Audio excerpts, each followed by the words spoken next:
اعوذ باللہ من الشیطان الرجیم بسم اللہ الرحمن الرحیم۔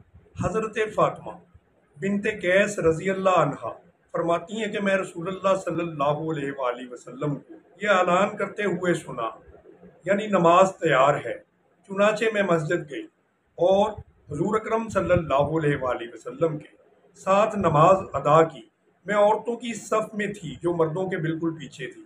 جب رسول اللہ صلی اللہ علیہ وآلہ وسلم نے نماز مکمل کی تو مسکراتے ہوئے ممبر پر تشریف لائے اور فرمایا، ہر شخص اپنی نماز کی جگہ بیٹھا رہے۔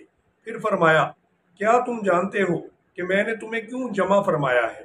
سب صحابہ رضوان اللہ علیہ مجمعین نے عرض کیا، اللہ اور اس کا رسول صلی اللہ علیہ وآلہ وسلم بہتر جانتے ہیں۔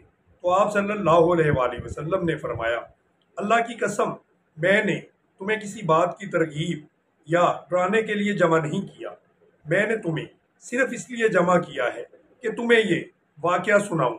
تمیم داری ایک نصرانی شخص تھے، وہ میرے پاس آئے اور اسلام پر بیعت کی اور مسلمان ہو گئے، اور مجھے ایک بات بتائی جو اس خبر کے مطابق ہے جو میں تمہیں دجال کے بارے میں پہلے ہی بتا چکا ہوں۔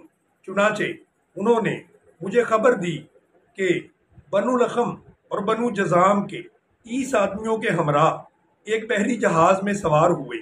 انہیں 1 مہینے تک سمندر کی موجیں دھکیلتی رہیں، یعنی سمندری طوفان۔ پھر وہ سمندر میں ایک جزیرے تک پہنچے، یہاں تک کہ سورج غروب ہو گیا تو وہ چھوٹی چھوٹی کشتیوں پر بیٹھ کر جزیرے کے اندر داخل ہوئے تو انہوں نے وہاں ایک عجیب سی مخلوق ملی جو موٹے اور گھنے بالوں والی تھی۔ بالوں کی کثرت کی وجہ سے اس کے اگلے اور پچھلے حصے کو وہ نہیں پہچان سکے۔ تو انہوں نے کہا کہ تو ہلاک ہو، تو کون ہے؟ اس نے کہا کہ میں جساسہ ہوں۔ ہم نے کہا کہ جساسہ کیا ہے؟ اس نے کہا کہ تم لوگ گرجے میں اس شخص کے پاس چلو جو تمہاری خبر کے بارے میں بہت بے چین ہے۔ جب اس نے ہمارا نام لیا تو ہم گھبرا گئے، کہیں وہ شخص شیطان نہ ہو۔ ہم جلدی جلدی گرجے تک پہنچے، وہاں اندر ایک بہت بڑا انسان دیکھا۔ ایسا خوفناک انسان ہماری نظروں سے نہیں گزرا تھا۔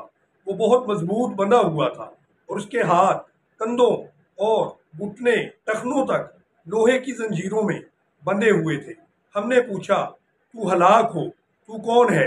اس نے کہا، جب تم نے مجھے پا لیا ہے اور تمہیں معلوم ہو گیا ہے کہ تم مجھے بتاؤ کہ تم لوگ کون ہو۔ ہم نے کہا، ہم عرب کے لوگ ہیں۔ اس کے بعد تمیم داری نے اپنے بحری سفر، طوفان، جزیرہ میں داخل ہونے، جساسہ ملنے کی تفصیل دہرائی۔ اس نے پوچھا، کیا بیسان کی کھجوروں کے درختوں پر پھل آتے ہیں؟ ہم نے کہا، ہاں۔ اس نے کہا، وہ زمانہ قریب ہے جب ان درختوں پر پھل نہیں آئیں گے۔ پھر اس نے پوچھا، بحیرہ تبریہ میں پانی ہے یا نہیں؟ ہم نے کہا، ہاں، اس میں بہت پانی ہے۔ اس نے کہا، ان قریب اس کا پانی خشک ہو جائے گا۔ پھر اس نے پوچھا، زغر کے چشمے کا کیا حال ہے؟ اس چشمے میں پانی ہے؟ کیا اس کے قریب کے لوگ اس پانی سے کاشتکاری کرتے ہیں؟ ہم نے کہا، ہاں۔ پھر اس نے پوچھا، امیوں یعنی ناخواندہ لوگوں کے نبی کے بارے میں بتاؤ کہ اس نے کیا کیا؟ ہم نے کہا کہ وہ مکہ سے ہجرت کر کے مدینہ منورہ چلے گئے۔ اس نے پوچھا، کیا عربوں نے اس سے جنگ کی ہے؟ ہم نے کہا، ہاں۔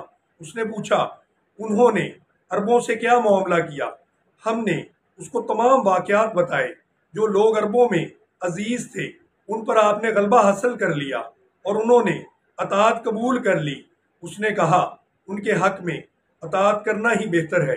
اب تمہیں میں اپنا حال بتاتا ہوں۔ میں مسیح ہوں، ان قریب مجھ کو نکلنے کا حکم دیا جائے گا۔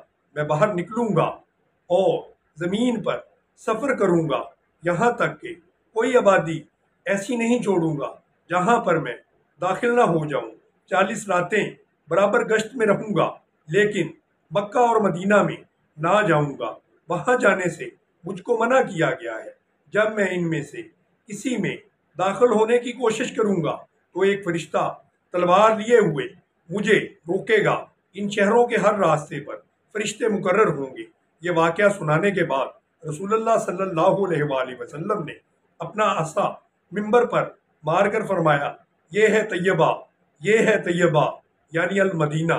پھر آپ صلی اللہ علیہ وآلہ وسلم نے فرمایا آگاہ رہو، میں تم کو یہی نہیں بتایا کرتا تھا، ہوشیار رہو، دجال دریائے شام میں ہے یا دریائے یمن میں نہیں، وہ مشرق کی طرف ہے، وہ مشرق کی طرف ہے، وہ مشرق کی طرف ہے۔